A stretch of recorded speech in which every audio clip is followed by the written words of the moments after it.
Today, we're going to go over 3 mobility exercises that are some of my favorite for helping with low back tightness. These have really changed how you can move through your upper back, low back, and also some through your hips. Through these exercises, I'm going to go over why they're so important for your low back and the tightness that you may feel there, and then also what benefits they have for that specific region. And I hope that you really enjoy them too. Let's get into it. Number one. Number one is our upper back.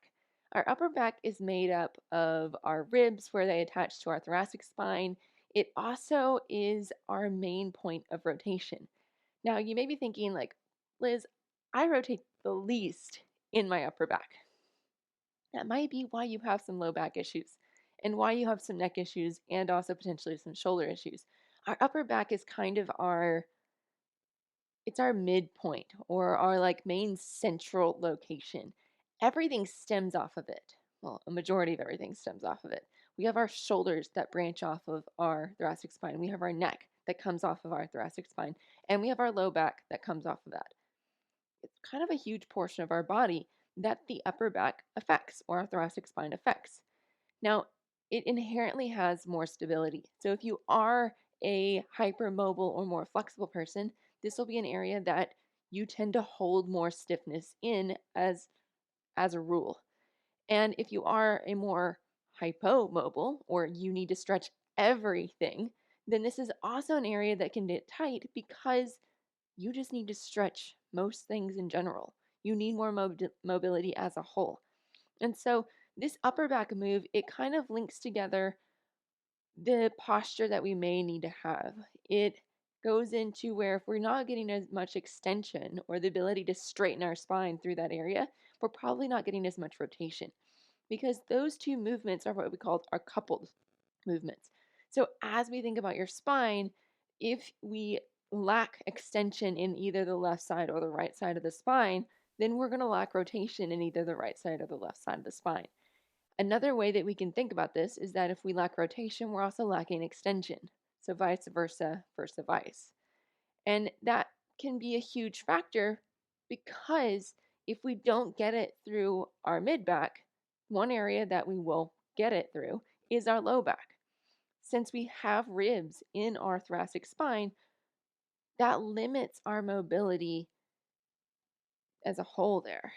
But we don't have ribs in our low back, which is because we need to move even more through the front and back range in that area. Well, if I don't get it in my mid back, I'm going to put it more stress and strain on my low back to make that happen. And so as we get into this first exercise, we are doing a rotation exercise for this. As you can see that I'm moving, my low back is flexed. My low back, as I sink my hips down towards my feet, that flexes my low back. This is what's called a lumbar lock. That means that my lumbar spine is getting sort of locked into place. And as you flex your low back, then it can't rotate very much. And so this makes it where you're going to get most of your mobility range as you do this exercise in your upper back. Now, the other key within this exercise is that your plant arm that you have down on the ground, it needs to stay more straight and a little bit more up and underneath of you. This is kind of where you get your pivot point. If you're feeling too much stress and strain in your shoulder, as you're doing this exercise, bring that arm a little bit closer to you and then reach through and kind of use that arm to push up one shoulder up. And so then you actually get rotation through your upper back and you're not just bringing your chest down towards the floor. Think about if you had boob lasers, that you're wanting to rotate those boob lasers towards either the left or towards the right. This will help you to actually get rotation through that area instead of just getting flexion in your upper back, which is what you probably already have enough of. Do this I love doing it like 15 times each side. You can do this as a great way to warm up in the day. You can do it to warm up for your exercise routine and also a way to cool down from your exercise routine. Overall, it's just a fantastic exercise. Number two. Number two is a little bit different than most mobility things.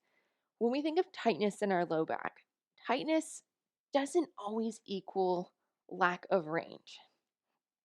Lack of range means the muscles have tightened, they've actually shortened, and you need to increase the actual distance between point A and point B, and the muscle is what's limiting that factor, what's limiting that motion.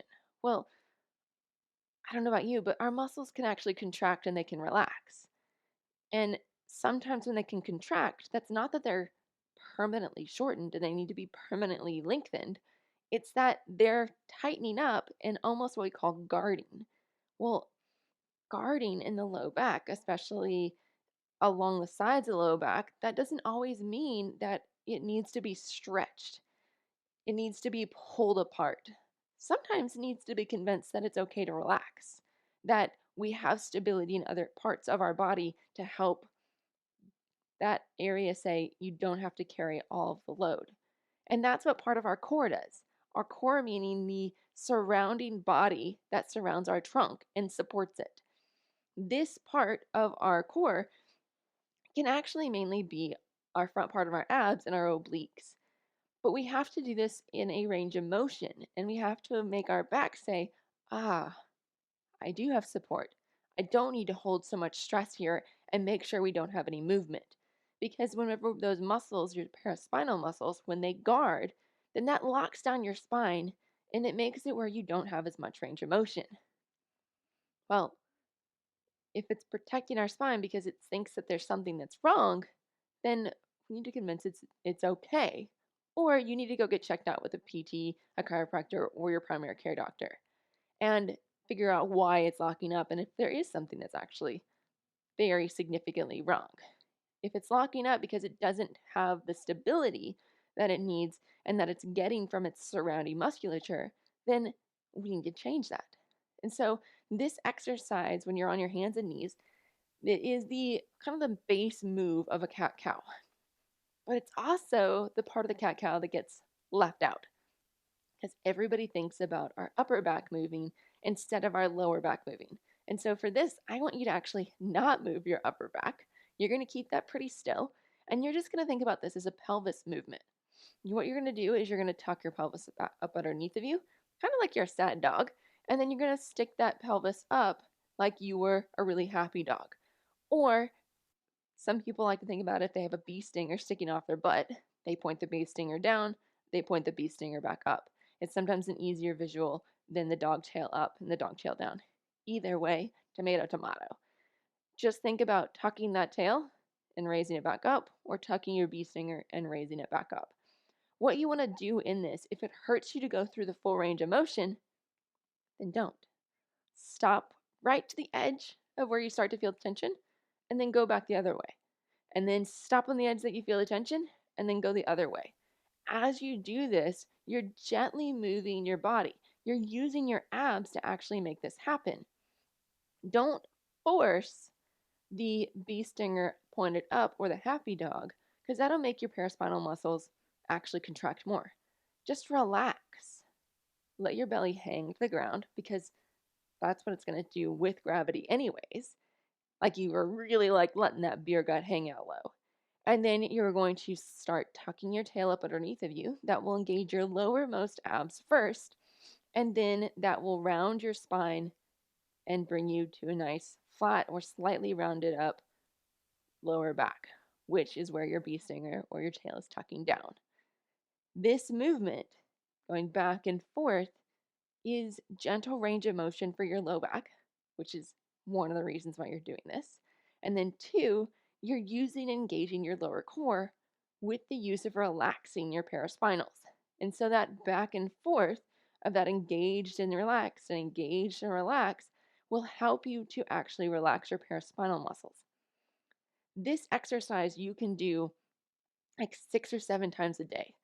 It is super helpful, especially if you find relief in it and you feel that it's like really helping you out here, then do it 6 or 7 times a day for the next 2 or 3 days and see how that just relaxes your low back. If you start to feel tension in your low back, pop down on the floor, do a couple more.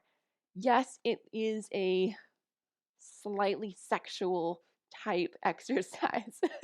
So you may not want to do it just like in the middle of the grocery store, but being able to go back and forth in that movement multiple times throughout the day helps to tell your paraspinal muscles it's okay, you can relax, and tell your lower core, hey, let's get on board, let's support our low back, and let's all come together as a team.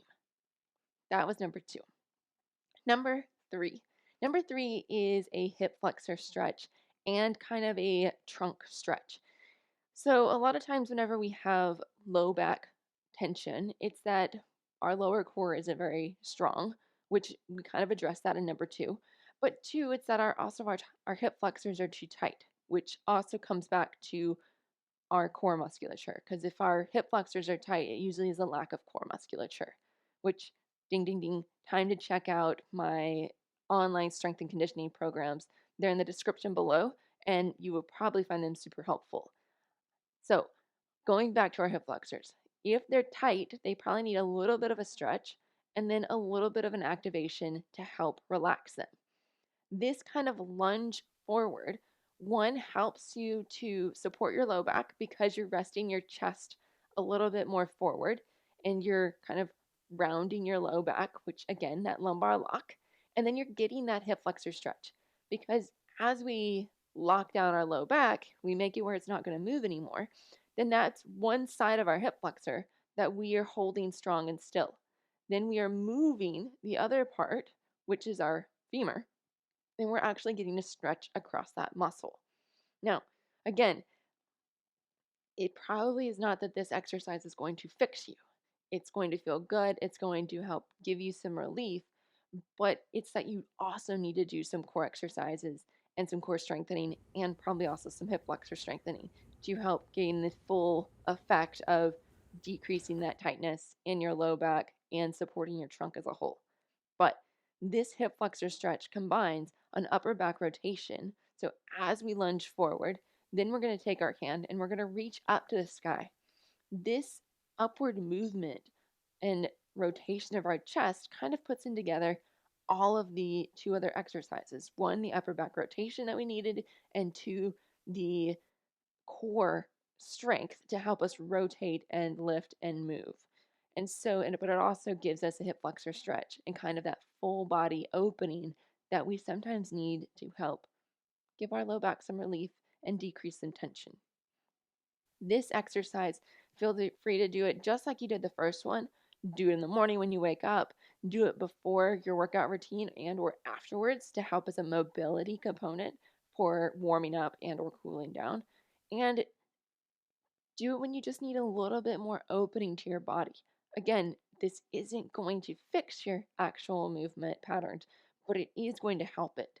And again, so you're lunging forward, you're putting those hands down the ground, feeling that stretch in your hip flexor, and then you're taking that hand that's closest to the knee and you're reaching up and around to help get that trunk rotation. Again, think about those boob lasers as they rotate up and move with you.